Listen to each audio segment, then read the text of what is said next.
Every second, every day, I spend hoping we never change. Loving you. 쌀쌀한 날씨에도 필드 많이 나가시죠.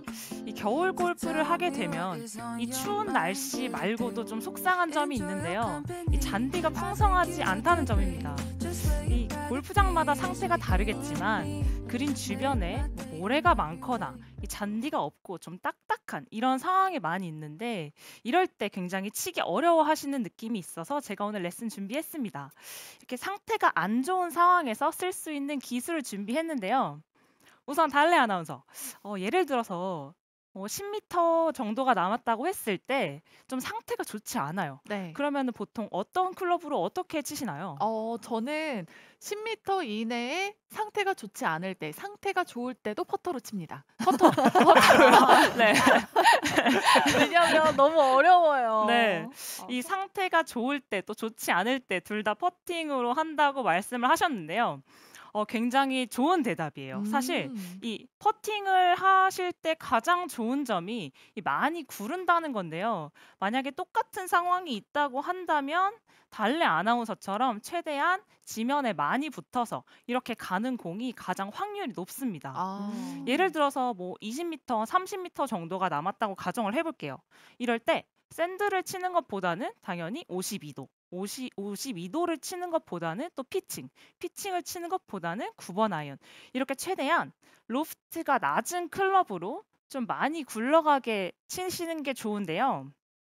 제가 오늘 말씀드릴 부분은 그린 주변에 아주 짧은 거리의 어프로치를 할 때 한 10m 이내 정도의 어프로치를 할 때 말씀드리려고 합니다. 저는 이 10발자국 이내에 있을 때는 샌드 웨지를 치라고 말씀을 드리고 싶어요. 사실 이거는 그냥 공식처럼 외워주시면 되는데요. 저 같은 경우는 웨지를 이제 48, 52, 58 이렇게 세 가지를 쓰거든요. 근데 10m 이내에서는 아예 그냥 정해뒀어요. 저는 이러한 상황에서 그냥 58도를 칩니다.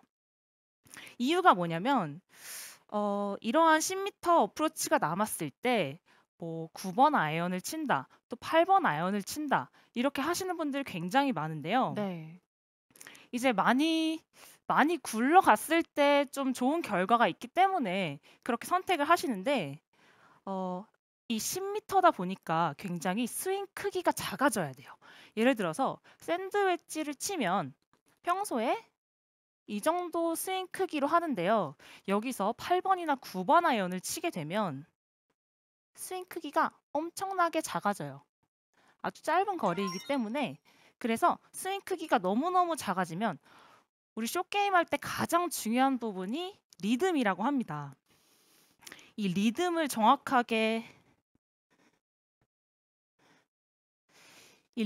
찾을 수가 없고요. 또 정확한 터치를 만들기가 어렵습니다. 그래서 이 10m 이내에 남았을 때는 그냥 샌드 웨지 이렇게 공식을 하나 외워두시면 좋을 것 같은데요. 네. 굉장히 지금 어려운 상황이라고 가정을 해볼게요. 지금 약간 이렇게 맨땅이라고 한번 가정을 해보고 제가 한번 쳐볼게요. 여기서 알려드릴 기술은요. 일단 평소 때는 저희가 이런 어프로치에 셋업을 하죠. 공과의 거리가 충분히 있고 이렇게 손이 왔다 갔다 할 수 있는 공간이 충분히 만들어져 있는데 제가 오늘 알려드릴 기술은 일단 공과의 거리를 굉장히 좁혀줄 거예요. 가깝게 선다. 맞습니다. 공이랑 엄청 가까이 설 거고요. 근데 공이랑 가까이 서니까 이렇게 손이 공간이 없어서 손이 이렇게 들 수밖에 없어요. 네. 네, 그렇게 되면 이 측면에서 보셨을 때 샤프트가 많이 서는 현상이 발생하죠. 그렇게 되면 당연히 이 지면에서 이 토우가 지면에 닿고 이 힐이 이렇게 들리는 현상이 발생합니다. 제가 다시 보여드릴게요. 이러한 세팅을 해주실 텐데 또 여기서 중요한 포인트가 있어요. 공의 위치를 가운데에 두지 않고 이렇게 토우에 두셔야 돼요. 공의 위치를 토우에 두신 채로 여러분들 이렇게 샤프트가 쓰면 공이 어디로 가죠? 공태현 프로? 샤프트가 서면 페이스가 열려 있기 때문에 밀리지 않을까요?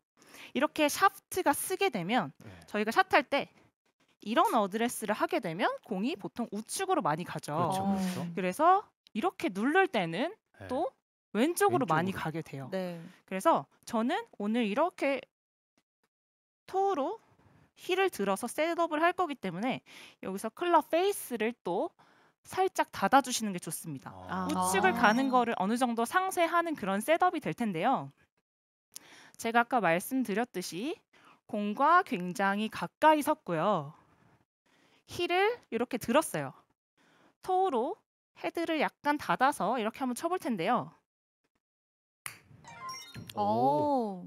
이 터치가 와. 엄청 깔끔해요. 오, 그렇네요. 이렇게 토우로 치시게 되면 오. 공이 일단 많이 뜨지 않습니다. 저희가 원하는 어프로치는 공이 착 떠서 그린을 랜딩해서 착착 쓰는 이런 공을 누구나 원하잖아요. 그쵸. 대부분의 아마추어 분들이 어프로치를 하실 때 탄도가 충분히 확보되고 또 랜딩 후에 착착 이렇게 예쁘게 쓰는 이러한 어프로치를 원하실 텐데요. 사실 이렇게 그린 주변에 공간이 없을 때는 그런 어프로치를 할 수가 없습니다. 아. 여러분들이 원하시는 대답이 아니어서 좀 속상하실 수도 있는데요. 우선 제가 지금 최악의 상황을 피하는 어프로치를 알려드리고 있는 건데 이러한 상황에서는 일단 공이 낮게 갈 수밖에 없고요. 랜딩 후에 공이 좀 많이 굴러갈 수밖에 없어요. 하지만 뒷땅 탑볼은 크게 나지 않습니다. 그게 제일 좋아요. 여러분들께서 어프로치 하실 때 가장 많이 긴장되는 게 이게 탑볼 쳐서 넘어가면 어떡하지? 맞아요. 또 뒷땅 쳐서 또 철푸덕하면 굉장히 약간 민망한 상황이 연출되잖아요. 그래서 제가 이 기술을 알려드릴 텐데요. 이렇게 토우에 두시고 공과의 거리를 가까이 둔 채로 힐이 굉장히 들려 있죠. 이 상태에서 오. 아. 지금 보셨을지 모르겠는데 약간 뒷땅을 쳤거든요. 음. 약간 뒷땅을 쳤음에도 이게 토우한 땅에 닿아 있다 보니까 어느 정도 상쇄가 돼요. 그래서 제가 지금 제가 지금 알려드리는 이 기술의 최대의 장점은 뒷땅과 탑볼이 어느 정도 상쇄가 되는 점입니다. 아, 일단 토우에 공을 위치시키고요. 이때 클럽 페이스 약간 닫아주신 채로 공이랑 엄청 가까이 설게요. 그러면 약간 퍼팅을 하는 자세가 나오게 돼요. 비슷하네요. 네, 이렇게 힐이 들린 상태로 네, 여기서 만약에 이렇게 하시게 되면 평소에 어프로치랑 크게 다를 게 없어요. 네. 근데 뒷땅과 탑볼을 상쇄하기 위해서는 이렇게 힐을 들어서 아. 토우로 쳐주시는 게 중요해요. 이 평소에 하시던 어프로치랑 굉장히 달라서 좀 어색하실 수도 있어요. 이런 어프로치가 아니라 이런 셋업을 해주시고요. 정확성이 굿샷. 정말 좋네요. 사실 아마추어 분들이 이런 임팩트가 겁이 나서 오히려 공에 멀어지려고 하는 그런 셋업을 많이 하시는데 음. 네, 아예 상식을 조금 반대로 생각을 한 거네요. 네 이게 네. 멀리 서게 되면요, 이 토우가 들리죠. 아. 네. 또 중심이 너무 뒤에 있다 보면 이렇게 팔로만 치는 현상이 발생할 수 있어요. 아. 네, 그래서 공과 엄청 가까이 서주시는 느낌으로 셋업을 해주시고 네. 다시 한번 보여드릴게요. 여기서 또 중요한 점이 이 헤드가 많이 높게 다니지 않아야 돼요. 약간 완만하게 약간 긁듯이 다니는 느낌이 중요한데요. 아. 실제로 이 기술은 제가 선수 생활할 때도 굉장히 많이 썼었던 기술이고 아. 지금 그리고 토우를 땅으로 더 내리다 보니까 손목의 각이 조금 펴지면서 손을 좀 덜 쓰게 되는 것 같아요. 맞나요? 손목의 움직임이 굉장히 견고해 보여요. 네.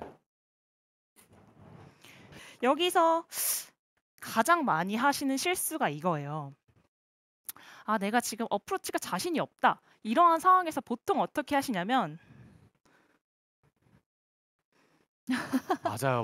오른발 쪽에 많이 놓고 맞아요. 찍어치죠. 제가 저렇게 하다가 이제 안 잡기 시작한 거예요. 너무 멀리 가게 되지 않아요? 네. 이렇게 공의 위치가 점점 오른발로 가는 모습을 대다수의 분들에게서 볼 수 있었어요. 이 마음을 이해를 못하는 건 아니에요. 왜냐하면 공의 터치가 어떨지 모르겠으니 이 공의 컨택을 먼저 중요시 여기는 이러한 상황에서 이렇게 두면 뒷땅이 많이 날 것 같고 가운데에 두자니 자신이 없어서 보통 이렇게 자꾸 오른발에 두면서 그러면 자연스럽게 클럽의 페이스가 이렇게 닫히게 되고 만약에 58도를 잡았는데 공의 위치가 엄청 오른발이 됐다 그러면 이게 58도가 아니고 52도, 48도 피칭 이렇게 되는 거예요. 네. 제가 아까 말씀드렸지만 엄청 짧은 거리에서는 S가 가장 좋다고 말씀드렸죠. 그래서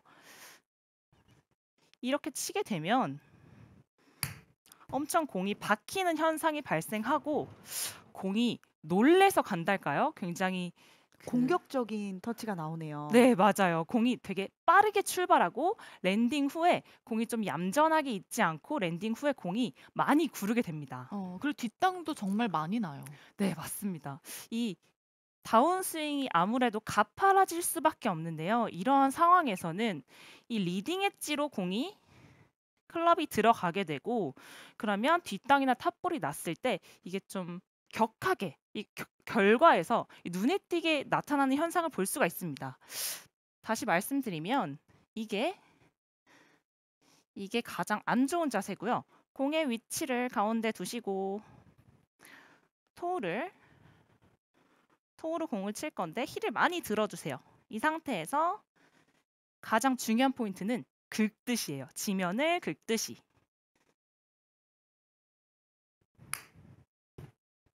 와.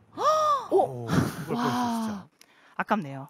이 터치에 대해서 불안하신 분들은 제가 오늘 알려드리는 어깨 기울기를 한번 확인해 보시면 좋을 것 같은데요. 저희가 어프로치를 할 때 모든 그립이 그렇죠. 오른손을 이렇게 내려잡고 또 오른 어깨가 자연스럽게 이렇게 일자보다 조금 내려가 있는 이런 셋업을 하시는데요. 이런 상황에 있어서 방금 어프로치 가장 안 좋았던 이런 느낌을 좀 상쇄하기 위해서는 어깨의 기울기가 굉장히 중요합니다. 여러분들께서 어깨를 이렇게 맞추지 않고 이렇게 평행으로 지면과 평행으로 맞춰주시면 이 터치에 대한 불안감을 좀 줄이실 수 있을 텐데요. 공이 많이 우측에 있는 상황보다는 공의 위치를 가운데로 두시고 바운스를 이용해서 치시는 게 좋습니다. 이때 어깨의 위치가 이러한 셋업이 아닌 이러한 셋업으로 만들어 주시면 되는데요. 이렇게 어깨에 샤프트를 한번 대주시고요. 이러한 셋업인지 또 지면과 평행한 셋업인지 체크를 한번 해주신 상태로 이 상태로 어깨의 기울기를 지면과 평행으로 맞춰주시고 이렇게 쳐주시면 와. 공이 여러분들께서 우측에 두는 이러한 이유를 대신할 수 있을 것 같습니다. 여러분들께서 어깨의 위치를 오른쪽을 너무 내리지 마시고 이렇게 최대한 지면과 평행하게 약간 왼쪽 어깨를 내려다 주는 느낌으로 이러한 셋업을 가지시는 것만으로도 굉장한 뒷땅과 탑볼을 상쇄하는 그런 느낌을 가지실 수 있을 거예요. 다시 한번 보여드릴게요. 어깨의 위치를 왼쪽 어깨를 살짝 내려주시고요. 이 상태로 지면을 긁듯이 이 기술을 장착해서 겨울 골프에 나가신다면 여러분들께서 터치 걱정 없는 그런 어프로치를 하실 수 있지 않을까 생각합니다.